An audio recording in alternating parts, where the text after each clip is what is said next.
बताएंगे कर्क राशि वालों का प्रेम और वैवाहिक जीवन अगस्त, सितंबर और अक्टूबर के महीने में कैसा रहने वाला है। यदि आप लंबे समय से रिलेशनशिप में हैं तो क्या स्थितियां आपके जीवन में बनेंगी। यदि आप मन में किसी को प्रेम करते हैं, अपनी बात कहना चाहते हैं तो कब कहें। इसके साथ ही क्या जो लोग शादी के योग्य हैं, रिश्ता नहीं बन पा रहा है, शादी की बात नहीं बन पा रही, क्या उनके लिए कोई बात बनने के योग बनेंगे। जो लोग दाम्पत्य जीवन में हैं उनका वैवाहिक जीवन कैसा रहेगा आने वाले 90 दिनों में। साथ ही संतान, फैमिली की प्लानिंग करना चाहिए या नहीं करना चाहिए गोचर के आधार पर, और आपके साथ में धोखा होगा या नहीं होगा। और यह 3 संकेत यदि आपको मिल रहे हैं तो आपको सावधान होने की आवश्यकता रहेगी। तो चलिए वीडियो की शुरुआत करते हैं। देखिए कर्क राशि वालों, जब अगस्त 2024 की शुरुआत होगी तो आपके लिए ग्रह गोचरी स्थितियां कुछ इस प्रकार की बनेंगी। गुरु और मंगल की युति आपके लाभ भाव में रहेगी। वही राहु आपके नवम भाव से गोचर करेंगे। केतु की उपस्थिति आपके 3rd हाउस में है। शनिदेव जो कि वक्री हैं आपके सप्तमेश होते हैं।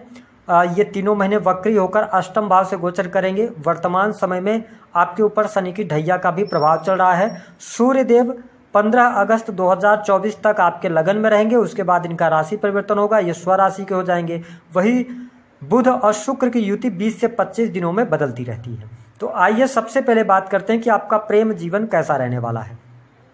देखिए अगर हम कर्क लग्न या कर्क राशि वालों की बात करें तो आपके जो राशि के स्वामी होते हैं वो चंद्रमा होते हैं। आप बहुत ही सेंसिटिव और इमोशनल होते हैं। हालांकि आपके अंदर लोगों की केयर करना, लोगों की मदद करना, ये क्षमताएं देखी जा सकती हैं, लेकिन आपको कई बार ज़रूरत से ज़्यादा क्रोध भी आता है और ज़रूरत से ज़्यादा आप लोगों पर बिलीव भी कर लेते हैं। लेकिन हम आज स्वभाव की बात नहीं करेंगे, हम बात करते हैं कि आपके प्रेम जीवन के लिहाज से समय कैसा रहने वाला है। तो देखिए आपके पंचम भाव के जो स्वामी हैं मंगल देव, वो आपकी राशि से 11th हाउस में गुरु के साथ गोचर करेंगे और गुरुदेव बृहस्पति की दृष्टि भी आपके पंचम भाव पर है। तो पहली बात तो अगर आप लंबे समय से रिलेशनशिप में चल रहे हैं तो अगस्त का महीना आपके प्रेम जीवन के लिहाज से अच्छा रहने वाला है। इस समय अवधि के दौरान आप अपने पार्टनर के साथ में क्वालिटी टाइम स्पेंड करने वाले हैं।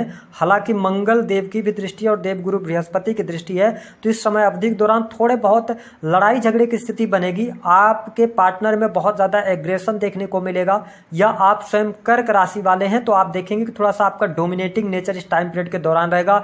आप में जिद हावी हो सकती है। लेकिन यदि आपका रिलेशन 4-5 वर्षों से है तो आपके लिए समय अनुकूल है, कोई भी निगेटिव स्थिति यहां पर बनती हुई नजर नहीं आएगी। अगस्त के महीने की यदि हम बात करते हैं तो अगस्त का भी महीना आपके लिए शानदार रहने वाला है। प्रेम संबंधों में अनुकूलता मिलेगी, प्रेमी प्रेमिका के बीच में संबंध बेहतर होंगे और आप देख पाएंगे कि इस समय अवधि के दौरान अगस्त, सितंबर और अक्टूबर, ये जो 3 महीने रहेंगे, विशेष तौर पर अगस्त और सितंबर, 20 सितंबर तक का टाइम फ्रेम आपके प्रेम जीवन के लिए अच्छा है। यदि आप प्रेम विवाह से जुड़ा निर्णय लेना चाहते हैं तो आप बिल्कुल ले सकते हैं, प्रेम विवाह की तरफ आगे बढ़ सकते हैं। घर वालों को बताना चाहते हैं तो आपको बताना चाहिए, और वैवाहिक बंधन में भी बंधने का योग बनता है। इंगेजमेंट, सगाई वगैरह के योग बनते हैं। तो प्रेम जीवन के लिहाज से मैंने बता दिया। अब हम बात करते हैं जो लोग एक्स्ट्रा मैरिटल अफेयर वगैरह में हैं, ठीक है, इसको भी समझ लेना जरूरी है। और इसके साथ प्रेम में, किसी व्यक्ति के साथ प्रेम में संपर्क में है तो कहीं ना कहीं से अगस्त और सितंबर का महीना प्रेम जीवन के लिहाज से सामान्य रहेगा। लेकिन जो अक्टूबर का महीना होगा यह बहुत अच्छा नहीं रहेगा। इसको लेकर आप थोड़ा सा ध्यान दीजिएगा। एग्रेशन बहुत ज़्यादा आप में रहेगा, आपका डोमिनेटिंग नेचर या आपके अंदर एंगर, क्रोध की वजह से आपके प्रेम जीवन में दिक्कत आएगी।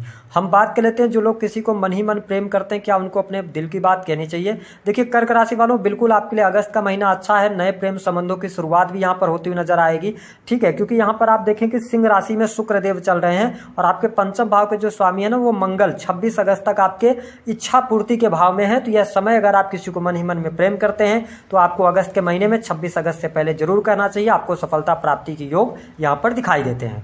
हम बात कर लेते हैं कि आपके लिए दाम्पत्य जीवन कैसा रहेगा। देखिए सप्तम भाव के जो स्वामी बनते हैं वो बनते हैं शनिदेव, और आपके सप्तम भाव पर देव गुरु बृहस्पति की भी दृष्टि पड़ रही है। तो देखिए गोचर के आधार पर यदि देखा जाए तो आपके दाम्पत्य जीवन में किसी भी प्रकार की समस्या दिखाई नहीं देती है ना। हालांकि शनि की ढैया चढ़ी तो थोड़ा बहुत आपके इमोशनल स्वभाव के कारण या आपके क्रोध की वजह से छोटी मोटी तकलीफें रह सकती हैं, लेकिन दाम्पत्य जीवन में पति पत्नी के बीच में स्थितियां बेहतर दिखाई दे रही हैं 26 अगस्त तक। 26 अगस्त के बाद मांगलिक पत्रिका का निर्माण हो जाएगा। तो 26 अगस्त से लेकर विशेष तौर पर 25 सितंबर तक आपके रिलेशनशिप में थोड़ी सी दिक्कतें, परेशानियां, लड़ाई झगड़े, वाद विवाद की स्थितियां ज़्यादा बन सकती हैं, या जीवन साथी की हेल्थ को लेकर आपको बहुत ज़्यादा तकलीफ हो सकती है, या जीवन साथी के हेल्थ पर पैसा खर्च होगा, हॉस्पिटल्स के चक्कर लगाने पड़ेंगे। तो यहाँ पर थोड़ा सा दाम्पत्य जीवन में आपको उतार चढ़ाव देखने को मिलेगा।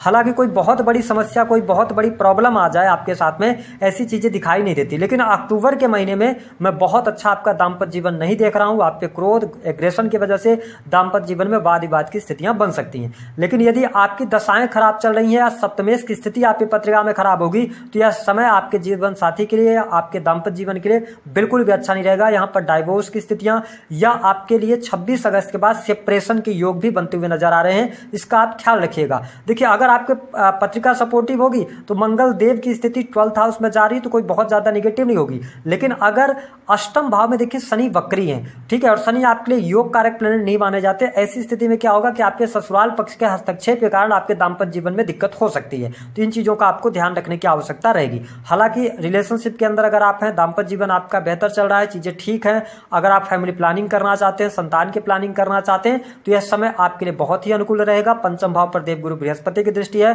तो संतान का सुख भी प्राप्त होगा। फैमिली प्लानिंग के लिए समय बहुत बढ़िया है ये तीनों महीने। इसके साथ ही अगर देखा जाए तो जिन लोगों के विवाह नहीं हुए हैं, तो विवाह होने के 100% योग यहाँ पर दिखाई देते हैं। तो संतान के लिहाज से अगस्त, सितंबर और अक्टूबर का महीना बेहतर है। मैरिटल लाइफ के लिहाज से अच्छा है, लेकिन थोड़ा सा अपने इमोशंस पर आपको ध्यान रखना पड़ेगा, क्रोध पर थोड़ा सा आपको कंट्रोल करना पड़ेगा। वाणी को आप संयमित करके इस्तेमाल करेंगे तो ज़्यादा बेहतर रहेगा। बाकी रिलेशन में कोई दिक्कत नहीं आएगी। यदि आप एक्स्ट्रा मैरिटल अफेयर वगैरह में हैं, या आपके फैमिली में से कोई जो आपके आसपास के लोग हैं उनकी वजह से आप अपने जीवन साथी के ऊपर शक ना करें या ऐसी चीजें ना करें, नहीं तो दिक्कतें यहाँ पर ज्यादा बढ़ सकती हैं। हालांकि आपके लिए अगर देखा जाए तो इस समय अवधि के दौरान कर्क राशि वालों कुछ बड़े परिवर्तन भी देखने को मिलेंगे। और मैंने यह भी देखा कि इस टाइम पीरियड के दौरान गोचर के आधार पर यह हो रहा है कि आप अपने करियर में ज्यादा व्यस्त रहेंगे, जिसके कारण आप अपने पार्टनर को समय भी नहीं दे पाएंगे, जिसकी वजह से थोड़ा बहुत रिलेशन में उतार चढ़ाव होगा। लेकिन मेरा सजेशन यह है इस टाइम पीरियड के दौरान अपने आप को मैरिटल लाइफ पर ध्यान रखना है, अपने जीवन साथी के साथ में आगे बढ़िए, चीजें आपके लिए बेहतर रहेंगी। दूसरी बात है कि प्रेम संबंधों में थोड़ा कम समय दीजिए, अपने करियर पर फोकस कीजिए। यह समय आपके करियर में कुछ बड़ी सफलताएं आपको दे सकता है, तो इस पर आपको ज्यादा ध्यान रखना होगा। कौन बड़ा धोखा कर सकता है? देखिए, आप स्वयं अगर कर्क लग्न या कर्क राशि के हैं तो आप स्वयं धोखा दे सकते हैं सामने वाले को, इसका आपको ध्यान रखना होगा। ठीक है, मेरी बात आपको कड़वी लग सकती है, लेकिन स्पष्ट बात कर रहे हैं कि आप अगर चीट करोगे तो अभी तो आपको चीजें ठीक रहेंगी, लेकिन ढैया भी चल रही तो इसका परिणाम आपको भुगतना पड़ेगा। दूसरी बात यह है कि अगर आप एक्स्ट्रा मैरिटल अफेयर वगैरह में हैं तो मंगल जैसे ही 12वें भाव के अंदर जाएंगे ये चीजों को उजागर कर देंगे, तो यहाँ पे आपको सावधान रहना, कोई आक्षेप लगना या यहाँ तक कि आपके करियर पर भी इसका इम्पैक्ट पड़ सकता है स्त्री पक्ष के द्वारा। ठीक है, अगली बात करते हैं कि कौन से 3 संकेत मिल रहे हैं। तो आपको समझना चाहिए कि पार्टनर आपका चीट आपको कर सकता है। पहली बात कि अगर आपके पार्टनर आपकी छोटी मोटी बातों को बहुत बड़ा बना रहे हैं, छोटी सी बातों को लेकर वो बार बार लड़ाई झगड़े कर रहे हैं, और फिर ऐसा टाइम आता है कि 10 दिन 15 दिन आपकी बात नहीं हो रही है, तो आपको सावधान होना चाहिए। हो सकता है कि आपका पार्टनर आपको चीट कर जाए। दूसरी स्थिति जो बन रही है कि आपका पार्टनर आपसे लगातार झूठ बोल रहा है। कोई भी चीज आप पूछते हैं, अगर आपने कोई सवाल किया है तो सवाल का जवाब ना देकर या तो लड़ना झगड़ना शुरू हो जाए, या तो फिर उस बात को डाइवर्ट करके किसी और टॉपिक पर पहुंचा दिया जाए। अगर ऐसी स्थिति हो रही है तो कर्क राशि वालों आप सावधान रहें, जरूरत से ज्यादा विश्वास ना करें। तीसरी स्थिति की अगर आप लव एंड रिलेशनशिप के अंदर हैं, आप बहुत ज्यादा भावुक होते हैं, आप खुद धोखा करते हैं और धोखा खाते भी हैं, ये बात ध्यान रखिएगा। तो अगर आप लव एंड रिलेशनशिप के अंदर हैं तो लव एंड रिलेशनशिप को रिलेशन तक ही सीमित कीजिए। अगर आपने उनको पैसे वगैरह दिए, किसी भी व्यक्ति के द्वारा मांगा गया, वो पैसा आपका फंसेगा और पैसा प्राप्त करने के बाद वह व्यक्ति आपको चीट जरूर करेगा। इस बात को नोट करके आप चलिएगा। तो दी गई जानकारी पसंद आई है तो वीडियो को लाइक करें। मैरिटल लाइफ के लिए क्या उपाय करें और इसके साथ ही प्रेम जीवन में सफलता के लिए क्या उपाय करें। सबसे अच्छा उपाय रहेगा भगवान शिव की आराधना करें। कर्क राशि वालों के लिए सबसे बेहतर है कि आप भगवान शिव की शरण में रहेंगे तो आपकी तमाम चुनौतियां, तमाम मुश्किलें हल होंगी, क्योंकि आपके राशि के स्वामी चंद्रमा बनते हैं। अगर आपका मन मजबूत रहेगा, चंद्रमा मजबूत रहेगा, तो आपको हर प्रकार की सफलता अवश्य प्राप्त होगी। ढैया में चल रहे हैं तो थोड़ा हेल्थ वगैरह का ध्यान रखिएगा। दी गई जानकारी पसंद